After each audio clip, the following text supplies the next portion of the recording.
Alex Cora.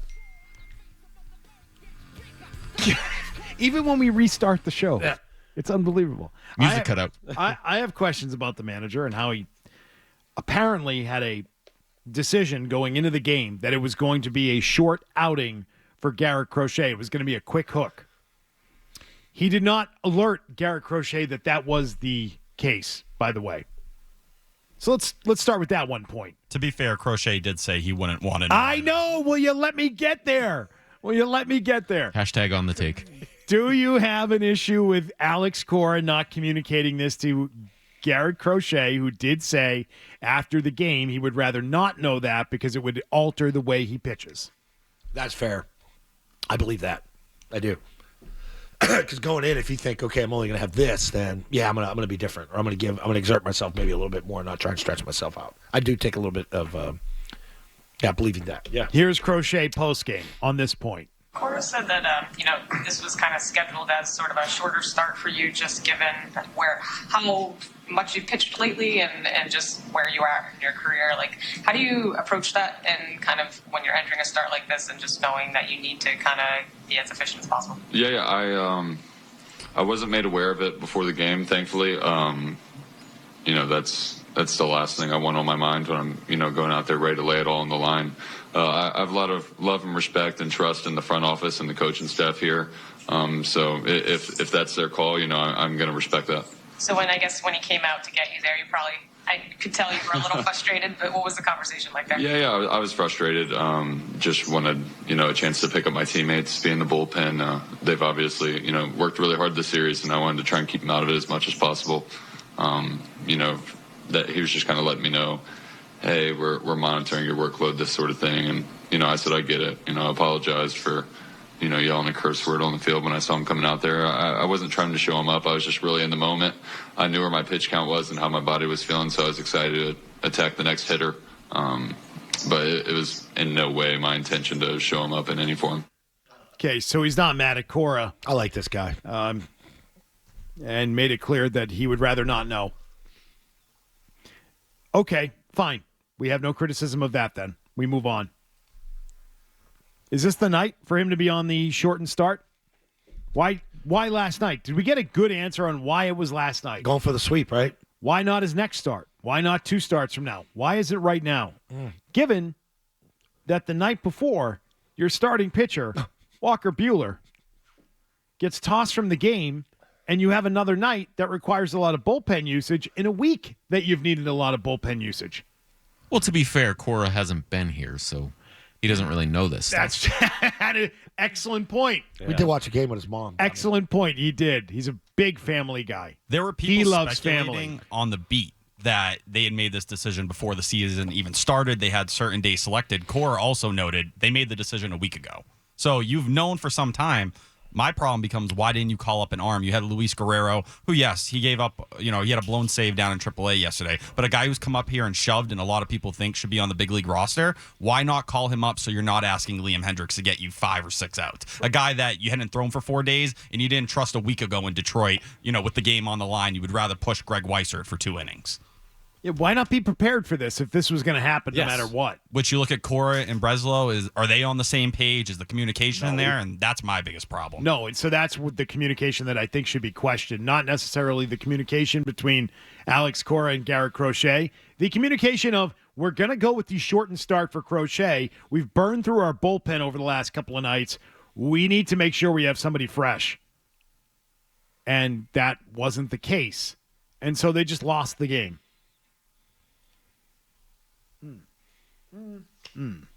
Okay. Liam Hendricks, by the way, is not happy about things. That happened post-game last night. Not happy with his usage. Did say that he needs to be better, but that's part of the story last night at Fenway. Back to under 500. Right back where they belong. I remember you went to that home opener, and you texted us, the Sox are back, baby. Like, the place was electric. Place was amped up. Crowd was into it. You look like maybe you're going to have a good team. And we came back on the radio that next day and said, you know what? Like, can they keep this going until Memorial Day? Can you get there and look at it? And we're right around the corner here from Memorial Day. That's kind of one of those first juncture points where you look at what kind of team is it now. You get a good sampling of what they are. They're a middling team, man. just in a malaise. 16 strikeouts.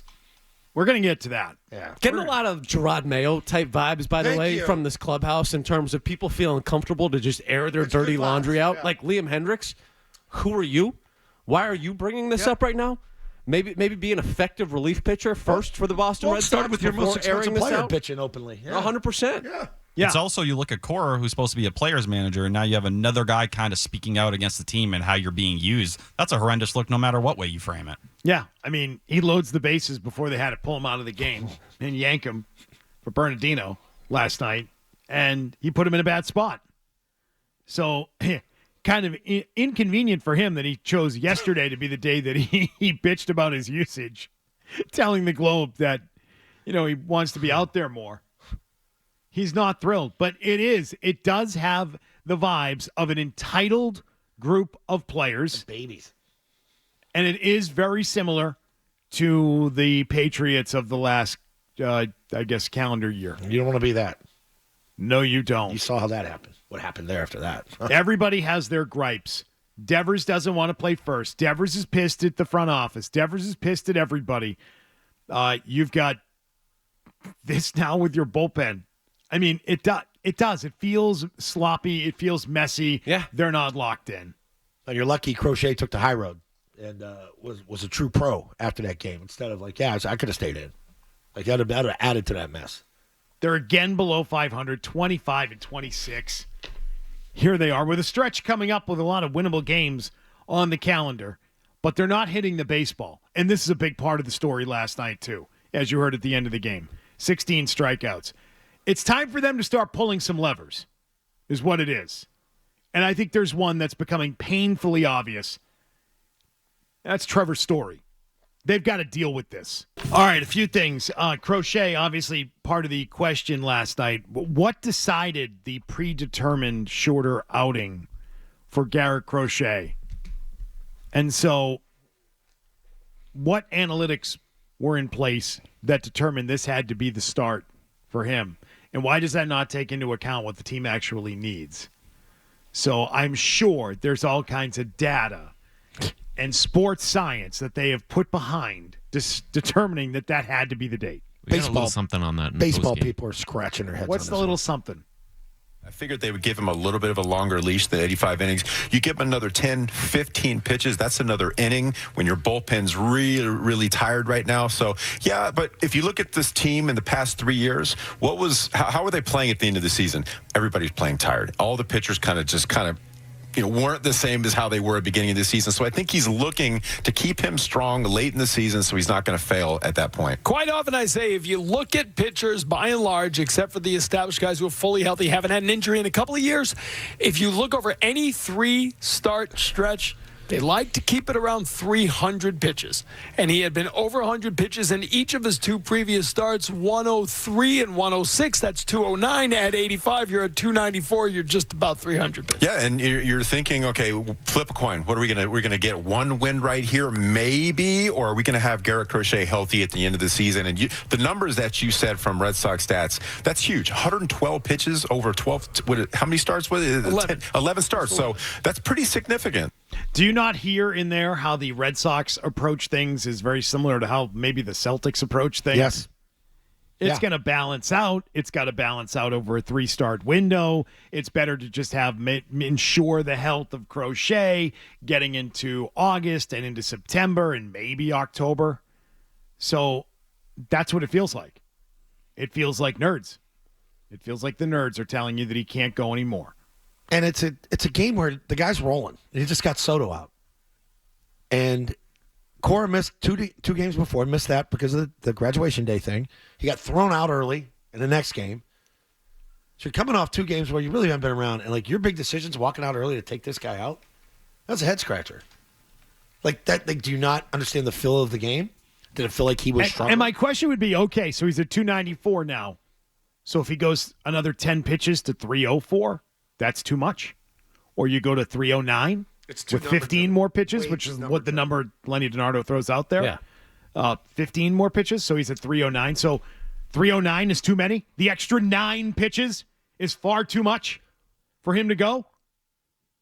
I'm pretty sure he could figure it out. I'm pretty sure those extra 9 pitches will not be the 9 pitches that have him injured and tired when you get to September. I think that's where you go on the mound and you ask him, are you good? And Crochet says after the game, I felt great. I was expecting to go 115 based on the situation, based on the circumstances. I disagree with that. Now, you can say with Crochet, Why? right? Wait, hold on. Why? I disagree with that because every pitcher that's got balls or thinks they're good is going to say, I'm good. Leave me in. No, Zo's right about that. Yeah, that's I wouldn't the leave that problem. up to, I wouldn't leave that up to the player to make it's that the Pedro decision. but about his mindset of I want to go 115 because of the No, I bet he because does. of the I don't need situation. 115. but I I don't need think- 100. I don't I think- need 95. I don't think you had that discussion on the mound with him. Right. Like any good pitcher is going to want to Yeah, they stay in. lie. They Yeah. all lie. Yeah. Pedro told Grady Take- Little he felt great. Take that out. Right? Take that off. Right. That's why you got That's the all data, I'm though. saying. You start seeing if the velo's dropping. He didn't have his best swing and miss stuff yesterday, but the velo was where it needed to be. The Red Sox will tell you he leads all of baseball in innings pitched right now. Now, he's one of 2 starters in the whole league with 11 starts. There's 2 guys, Zach Wheeler and Framber Valdez, who have 1 less start. They're going to be all in the same ballpark, but the big stat there is last year through 11 starts, Crochet this year through 11 starts has thrown 129 more pitches. So they are worried about the workload. It's just you got to adjust and realize when you can take a game and steal a game like that. And this is a team that can't afford to be waving the white flag. It felt like they were willing to wave that white flag pretty quickly yesterday, and you had a chance. You had them on the ropes. And that's kind of my issue. It's a dead-ass team to begin with, Yeah. right? And that's on players in large part, that they're a dead, lifeless team right now, and I feel like that decision waves the white flag and lets everybody off the hook. Like, okay, we don't have much fight in us, and now we've got the excuse not to. You always say it starts from the top, right? And it just trickles down. And if you set that standard, you set that acceptance of it is what it is, and moral victories like from a week ago, like that's when the malaise sits in. I need someone to demand more of these players in that clubhouse. And I don't know if that guy exists. What are you And going to I bring don't Ortiz think in for a it's- speech? No, I think that it needs to be a different voice Right. demanding it, because I question if their manager demands it of them. No, that doesn't feel Demands he does. more. It makes you look back at that start. I believe it was his 3rd one of the year against Toronto when we were all like, wow, Crochet's still in that game. You still have him out there throwing 107 when the wind was crazy and it was freezing outside. It's early in the year. The bullpen's fresh. That felt like the spots where you should be easing that guy in and monitoring the workload. I remember that. I remember how excited we were. Yeah, at this Finally point in got a guy time, that could go. just saying, hey, it was a bad break that it fell on this day. Not enough urgency for me. Yeah, there's no urgency with this team. And I think that when you have a player's manager, it's great when you have self-motivated, hardworking guys who don't need the kick in the ass. Bregman would be the perfect example of that. When you have a player's manager, it's perfect for Alex Bregman, because Bregman is a guy who's accountable to himself and accountable to his teammates, and you know that he's going out there and is going to put in every ounce of effort necessary to have urgency, to come up with clutch hits, to win ball games. They just don't have enough of those guys. And so a player's manager in this moment in time, I don't think it's paying off at all. I think you've got a situation with a star player who feels like he now calls the shots and can do what he wants. And so I don't know that the player's manager thing is helping them right now. Beyond that, they need to start having some urgency with this roster and this lineup and how they try and work guys in. Can they give up the idea of Marcelo Meyer having to move to second base? Can we quit that stupidity right now? He should come up and be the shortstop, because Trevor Story sucks. He's a problem. I think, when did we talk about the DFA? 2 days ago? Yeah, I'm ready. Yeah. I'm ready. It's time. What's the purpose of this? Of him going out there and still playing shortstop every night for this team? That's sort of too. Like, Why are something they like that. protecting him? That play in the 7th inning yesterday, inexcusable. Why- Go to third base. By the What way, are we why doing? did Lou say there was no play at third? In real time, I'm like, I think there was. And then if you slow it down, there's a play at third. You can't frame the guy as, baseball instincts feel we need him out there. He knows those situations, unlike the young guys. And then in that spot allows the bases to be loaded with no outs when it's a tied game in the 7th inning. With one of the fastest guys in the sport. The guy can move. He should be a guy that they have He's no problem. ridiculously fast. They should have no problem cutting bait with him because he's a Heim Bloom guy. What's the point? I just don't even get the point. Does he want to volunteer to go try and play first base? I mean, he Probably would. He probably should at this point. It might be his last way of trying to keep himself on the roster. I mean, they've already moved him down to 7th in the order, so any lower, he'll be out of the lineup. The guy can't hit. He has 1 extra base hit in a month. It's crazy. He can't hit. He's not a major league hitter anymore. He's highly paid. That's the only reason he's here. Opening day fifth. They've got to start making changes. They're in a malaise. They have no energy. They're lifeless. They got to start doing some stuff, and this is where they should start. I think that would open eyeballs. Yeah, it would. That would catch some attention, wouldn't it? Hey, in a matter of, 2 weeks, the owner and the president flew out to meet the team in Kansas City, and we just DFA'd Trevor Story. Better wake that up. Does anyone seem pissed with this team that they're where they are record-wise? No. Isn't that weird? No, a lot of fist bumps, a lot of fun, a lot of good faces in the dugout. Yeah. They're going through the And I think it's part of this mentality that it just levels out over the course of 162. Just hang in there. The starts will level out. The pitching will level out. The guys will remain healthy for August and September because of the way we're managing things with, pitchers or other players. Yeah, it's all just going to balance out in the end. That's called being a 500 team. That's what it is. Everything's going to be all right. Yeah. Even Meyer, while that would excite me, he's not going nuts at AAA anymore. His OPS is below 800. Oh, awesome. And he's still not, hitting lefties. It's a sub 700 OPS against them. This is a guy who still has never played 100 games in any professional baseball season. So calling him up, the odds are that he's going to miss time or something's going to go on, and you're expecting to do something serious this year with him at shortstop or second base. I wonder if they look at it and the conversation becomes with Trevor Story, if they're not willing to eat the money, will you be the platoon bat to go with Meyer? We can ease him in here. You still hit lefties pretty well this year, and maybe you try to figure it out from there, but then you got to kick somebody else off the roster. Is it David Hamilton? Is it Romy Gonzalez? How are you going to kind of frame that? And the lineup itself, with them being extremely mediocre, 16th in OPS this month, Roman Anthony needs to be up here because that's the guy who will inject into your lineup. Meyer can come up and be better than Story because he's useless. Roman Anthony will come up and be way better than a league average hitter. They've got to start doing this stuff. They've got a stretch coming up. They can win some ball games. They've got to start feeling like they give a damn. They're lifeless. They are. That was a miserable night. Dave O'Brien was right. A largely miserable night for the Red Sox, despite having their ace on the mound to start the night. Doesn't that undo the whole series? Doesn't it feel like they lost that series? Yes, because they keep failing to dig themselves out of the hole. These emotional wins just get undone the next night. It's crazy. It's going to happen all year. Cora was talking again yesterday in his radio hit about the criticism of missing a game for the graduation. Also let us know he's going to be missing games in the future, too. So a big family guy. So get ready. He's a big family guy. And anyone who questions him is you got to be a good family guy, too. Obviously someone who is not a family guy. If you at all question him, you're a bad father. You're a bad parent. We're miserable people. You're a miserable person. I don't do anything with my family. And you must not be a big family guy. That's what. If you have Get off your high horse, even a-holes. the smallest question about why a 10 a.m. graduation requires you to miss work 9 hours later, you are a bad parent and a bad dad, and you don't care about your family. I've learned that this week. I would love to ask him about it. That was interesting. I learned I don't care about my family. You don't. I don't. And take that stick out of your ass. Yes. Told you took mine But out. I'm so happy and so thrilled that there are people in this profession that are big family guys. Family first? Yes. They are. Yes. If you like that clip, check out more videos from Zolak and Bertrand here. For more Red Sox analysis and opinion, hit this playlist. And for all the latest from the Sports Hub, download the app at 985thesportshub.com.